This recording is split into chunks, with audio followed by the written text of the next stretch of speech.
Pregnant nurse बहू।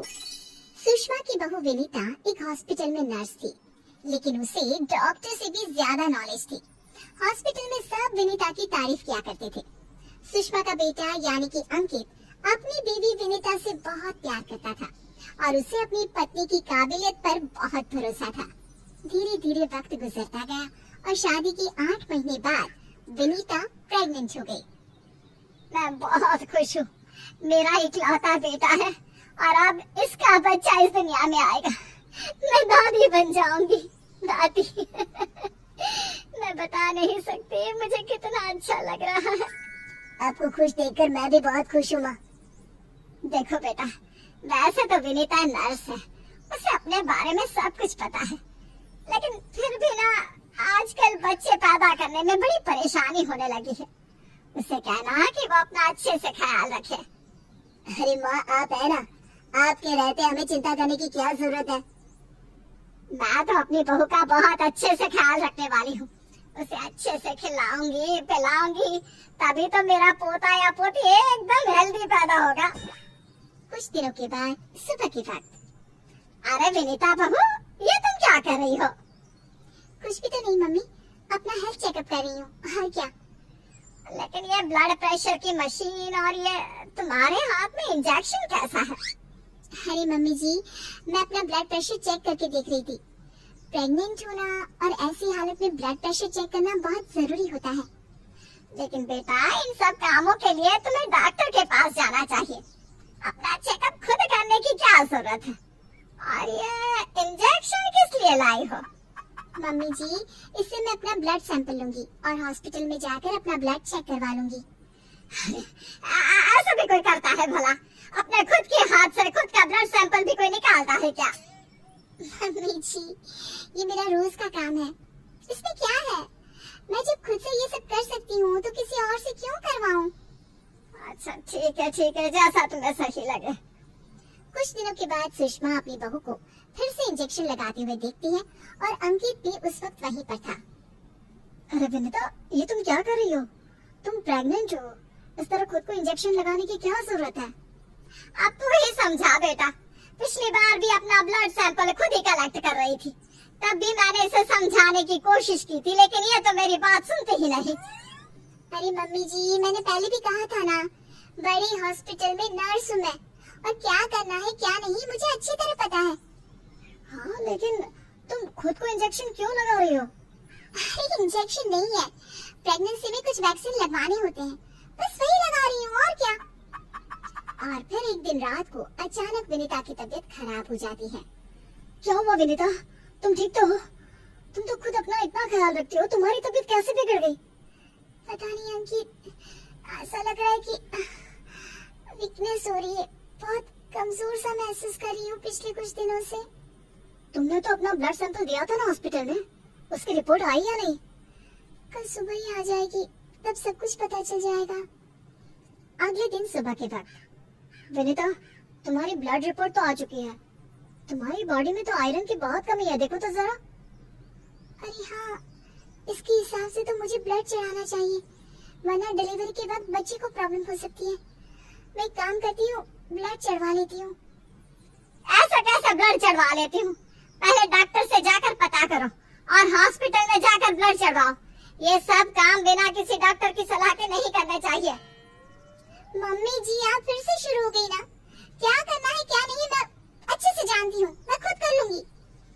और Vinita hospital से ब्लड की बोतल का इंतजाम करती है और खुद अपने ही हाथों से खुद को घर में रहकर ब्लड चढ़ा लेती है। अगले दिन।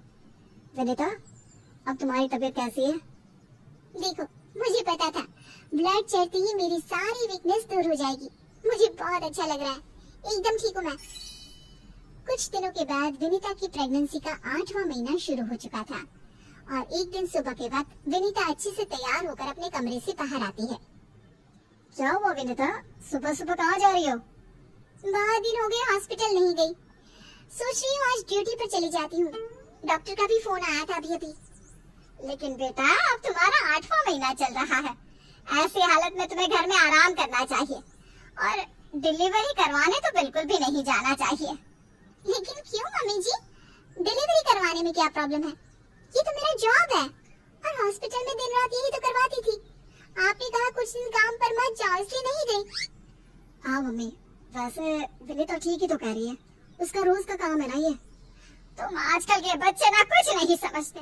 अरे तुम्हें वैसा तो सब पता है, लेकिन शायद ये नहीं पता कि इस हालत में अगर तुम डिलीवरी करवाने आई औरतों को देखोगी तो तुम्हारी सेहत पर बुरा असर पड़ेगा। अरे मम्मी, ऐसा भी कुछ होता है क्या? मम्मी जी, किसी और की डिलीवरी करवाने से मेरे ऊपर कैसे फर्क पड़ सकता है? मैं कोई पहली बार थोड़ी ना ये सब करवाने जा रही हूँ। विनीता अपनी सास की एक नहीं सुनती और हॉस्पिटल चली जाती है। वहाँ से वापस आने के बाद, अरे मम्मी जी, आपको मेरी बहुत चिंता हो रही थी ना? ये देखिए, मैं बिल्कुल ठीक ठाक हूँ। अब आपको परेशान होने की जरूरत नहीं है। और जानती है, पूरी 5 डिलीवरी करवा कर आई हूँ, वो भी नॉर्मल वाली। देखा मम्मी, मैंने कहा था ना विनीता को नहीं होगा कुछ भी। वो बिल्कुल ठीक है। चलो अच्छा है बहू, मैं भी तो यही चाहती हूँ कि तू एकदम ठीक रहे। और आजकल जिसे देखो उसके ऑपरेशन से बच्चे होते हैं, ये देख देख कर ना बहुत डर लगता है। चिंता मत कीजिए मम्मी जी, मुझे कुछ नहीं होगा। मैं नर्स हूँ ना, रोज हॉस्पिटल में औरतों को सिखाती हूँ कि कैसे अपना ध्यान रखें ताकि नॉर्मल डिलीवरी हो। तभी अचानक हॉस्पिटल से डॉक्टर का कॉल आता है। कॉल पर बात करने के बाद, मम्मी जी एक इमरजेंसी केस आ गया है, मुझे जाना होगा। अरे लेकिन अभी तो आई हो, कैसे डॉक्टर है तुम्हारी, उसे पता नहीं चलता क्या कि तुम प्रेग्नेंट हो? ऐसी हालत में तुम्हें ना बुलाए। अरे नहीं मम्मी जी, डॉक्टर की भी मजबूरी है। कह रही थी काफी सीरियस केस है और हॉस्पिटल में उन्हें किसी दूसरी नर्स पर इतना भरोसा नहीं जितना मुझ पर है। मुझे लगता है कि तुम्हें मना कर देना चाहिए बहू। कुछ नहीं होगा मुझे मम्मी जी, मैं अभी डिलीवरी करवा के आती हूँ। कुछ देर बाद अंकित के पास हॉस्पिटल से फोन आता है। अरे मम्मी, जल्दी हॉस्पिटल चलिए, वहाँ विनीता की तबीयत खराब हो गई है। हे भगवान, सब ठीक करना, मुझे तो पहले ही डर लग रहा था। अंकित और सुषमा हॉस्पिटल पहुँचते हैं। क्या हुआ विनीता को? वो क्या है ना, विनीता एक नॉर्मल डिलीवरी करवा रही थी। केस बहुत ही सीरियस था और उस लेडी को बहुत ज्यादा प्रॉब्लम हो रही थी। क्योंकि विनीता खुद प्रेग्नेंट है तो वो अचानक से घबरा गई और उसे लेबर पेन शुरू हो गया। लेकिन अभी तो मेरी बहू का सिर्फ 8वां महीना चल रहा है। देखिए, ऐसा हो जाता है, उस औरत को दर्द में देखकर घबराहट की वजह से विनीता को ये हुआ है। अरे डॉक्टर, लेकिन डरने की कोई बात तो नहीं है ना? नहीं नहीं, ऐसा कुछ नहीं, हमने उसे एडमिट कर लिया है। तभी सब देखते हैं कि विनीता अपने हाथ में एक छोटे से बच्चे को लिए बाहर आती है।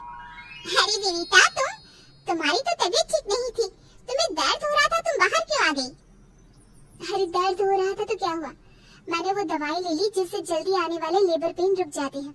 और वैसे भी डॉक्टर, उस औरत को मेरी जरूरत थी, उसकी देखभाल के लिए मुझे ठीक होना ही था। ये देखिए, उसका बच्चा एकदम सही सलामत है। अरे वाह मेरी बहू, तूने तो अपने तबीयत की परवाह ना करके किसी और की जान बचाई। मुझे तुम पर गर्व है विनीता। ऐसे ही थोड़ी ना वो हॉस्पिटल की सबसे अच्छी नर्स बनी है। मैंने कहा था ना मम्मी जी, मैं नर्स हूँ, मुझे अपने से पहले दूसरों की तकलीफ दिखाई देती है और मैं पहले अपने मरीजों की जान बचाती हूँ, फिर खुद की।